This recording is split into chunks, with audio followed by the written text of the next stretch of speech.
Democracy depends on a free press. Please support our independent journalism at democracynow.org/give. Welcome to Democracy Now!, democracynow.org, the War and Peace Report. I'm Amy Goodman. Federal courts have ordered a pause to much of President Trump's agenda in a trio of rulings involving refugees, federal spending, and foreign aid. In the first ruling on Tuesday, U.S. District Judge Lauren Ali Khan in Washington, D.C., ordered the White House to pause its spending freeze on grants, loans, and other financial aid. In a second ruling, U.S. District Judge Jamal Whitehead in Seattle blocked Trump's executive order suspending refugee admissions and funding. And in a third case, U.S. District Judge Amir Ali in Washington, D.C., ordered the Trump administration to comply with his order from 2 weeks ago to unfreeze billions of dollars for foreign assistance grants and contracts. U.S. federal workers face fresh uncertainty after billionaire Elon Musk gave them a second chance to respond to his order that they justify their jobs or risk termination. Musk's latest directive came in a post on his social media site X late Monday. It contradicted guidance from the Office of Personnel Management, telling workers they could ignore Musk's earlier email ordering them to summarize their accomplishments or risk losing their jobs. On Tuesday, Trump added to the chaos and uncertainty with these comments. Well, it's somewhat voluntary, but it's also, if you don't answer, I guess you get fired. On Tuesday, Doge quietly dropped false claims from its website about what it called its 5 biggest savings to U.S. taxpayers. The reversals included Doge's claim of $8 billion in cuts at Immigration and Customs Enforcement. The figure was, in fact, $8 million. Elon Musk will join President Trump's first cabinet meeting scheduled for today, even though Musk was not confirmed by the Senate to a cabinet post and is listed by the White House as a special government employee. The White House said Tuesday Musk is not the head of Doge, the Department of Government Efficiency. Instead, the White House said Doge's interim administrator is Amy Gleason, who's worked at the U.S. Digital Service during Trump's first term before Musk rebranded it. The New York Times reports Gleason is on vacation in Mexico, was not aware of the White House planned to make her role public now. Meanwhile, 21 Doge staffers have quit in protest of Musk's actions, writing in a joint resignation letter, quote, "We will not use our skills as technologists to compromise core government systems, jeopardize Americans' sensitive data, or dismantle critical public services," they wrote. The Republican-led House of Representatives has narrowly approved a budget framework for much of President Trump's agenda, proposing $4.5 trillion in tax cuts and a $2 trillion reduction in federal spending over the next decade. Among other provisions, the budget would likely slash about $800 billion over a decade from Medicaid, threatening health care coverage to more than 72 million people. All 215 House Democrats voted against the budget. On Tuesday, the Congressional Progressive Caucus launched a campaign for an alternative budget, the, quote, "Tax the Greedy Billionaires Coalition." Ukrainian officials say at least 7 people were killed overnight as Russia launched a wave of deadly drone strikes on the capital, Kyiv, and parts of eastern Ukraine. Separately, Russia said it shot down scores of Ukrainian drones launched into the Russian-annexed region of Crimea. The fighting came as the White House hinted Ukraine is prepared to sign a deal granting the U.S. access to Ukrainian resources, including oil, gas, and rare earth minerals. Trump said Ukrainian President Volodymyr Zelensky will visit the White House Friday to sign the agreement. Meanwhile, Russian Foreign Minister Sergei Lavrov says a delegation of U.S. diplomats will meet with their Russian counterparts in Istanbul Thursday to restore diplomatic ties after the U.S. and Russia withdrew embassy staff at the start of Russia's full-scale invasion of Ukraine 3 years ago.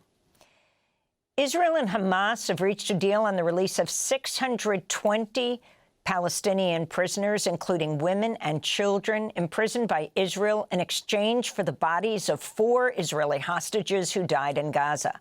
The swap will take place Thursday after Israel delayed the release of hundreds of Palestinians in a move Hamas officials said was another attempt to sabotage the Gaza ceasefire. This comes as the United Nations is urging Israel to allow mobile homes and shelters into Gaza after 6 Palestinian infants died from hypothermia due to the freezing cold. Meanwhile, school children have joyfully returned to school in Gaza for the first time since October 2023.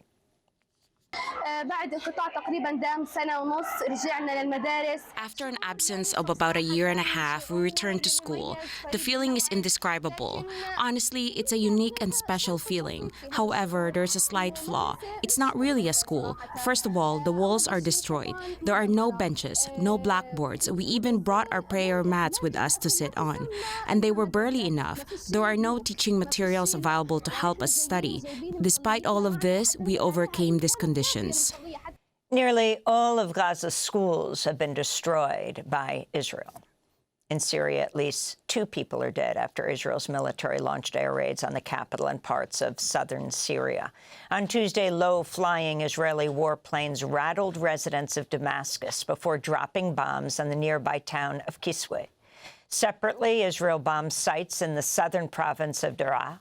Israel's military later said it had struck military command centers and multiple sites containing weapons. The attacks came just hours after Syria's transitional government demanded Israel withdraw from Syrian territory it's occupied since rebels ousted Bashar al-Assad in December.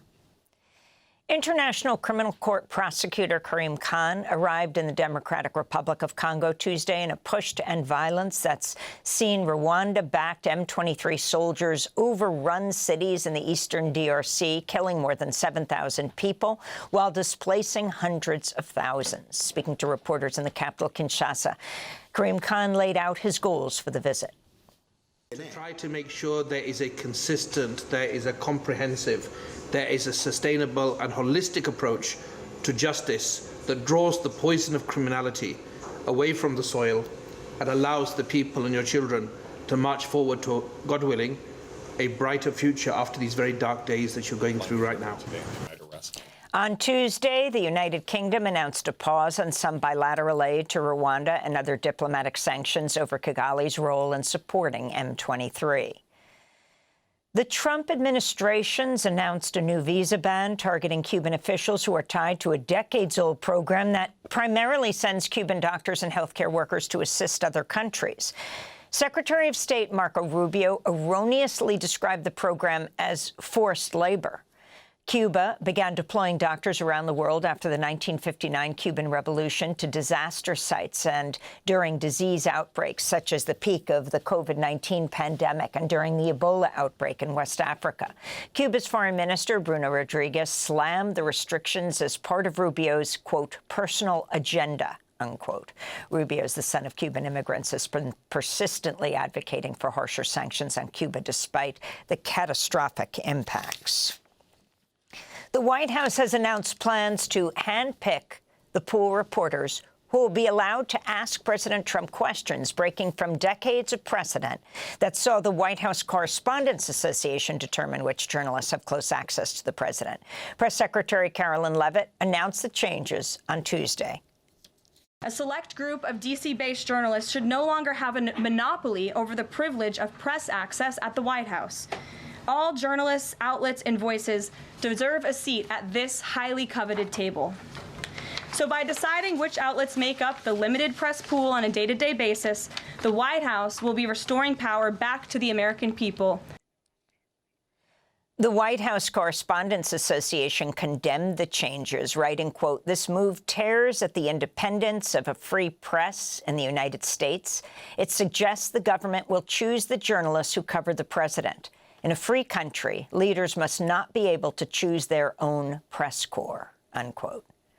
On Monday, a federal judge denied a request from the Associated Press for a temporary restraining order after the Trump administration cut off AP's access to cover major events at the White House unless it agrees to follow Trump's order that it refer to the Gulf of Mexico as the Gulf of America. The Trump administration's moving forward with plans to force millions of undocumented people to register with the federal government or face criminal prosecution. Homeland Security Secretary Kristi Noem threatened undocumented immigrants with being hunted down and deported if they fail to register, fulfilling another one of Trump's executive orders signed on his first day in office. This comes as a group of elite military contractors, including former CEO and founder of the for-profit mercenary company Blackwater, Eric Prince, has offered to set up so-called processing camps on military bases and deploying an army of private citizens to arrest immigrants. The blueprint has an estimated cost of $25 billion and would certainly face legal and operational challenges. Prince is the brother of former Trump Education Secretary Betsy DeVos. In Tennessee, Republican lawmakers have introduced a bill that would prohibit undocumented immigrants from pursuing most lawsuits, such as suing for medical malpractice. This is Nashville civil rights attorney Chris Smith. It deprives undocumented immigrants of the right to bring a declaratory judgment action. That's the vehicle under Tennessee law where you can challenge the constitutionality of a statute. So by saying you can't even file lawsuits to challenge the constitutionality, it's a complete stripping of rights of undocumented people. The U.S. Supreme Court has ordered a new trial for Richard Glossip, who's been in Oklahoma's death row for nearly 3 decades. Glossip has for years maintained his innocence after being convicted as the mastermind behind the 1997 murder for hire of his former employer. We'll have more on this story later in the broadcast with Glossip's spiritual advisor, anti-death penalty activist, Sister Helen Prejean. In a victory for labor rights, the food delivery app DoorDash has been ordered to pay nearly $17 million for secretly using customer tips to subsidize the wages of its delivery workers here in New York, instead of allowing them to keep their tips on top of their guaranteed wages. The payout will go toward thousands of DoorDash workers, most of whom are immigrants who made deliveries between May 2017 and September 2019. In a statement, Gustavo Arce, a leader with the group Los Deliveristas Unidos, said on X, quote, "I am proud of our fight, and recovering this money that belongs to the workers is a great victory. Personally, I'm always grateful to the thousands of New Yorkers for their generosity, but we're always on the sidelines of someone who wants to take advantage of us. But we are here to fight for justice and dignity, si se puede," he said. And those are some of the headlines. This is Democracy Now!, democracynow.org, The War and Peace Report. Democracy Now! Is funded by viewers like you. Please give today at democracynow.org/give.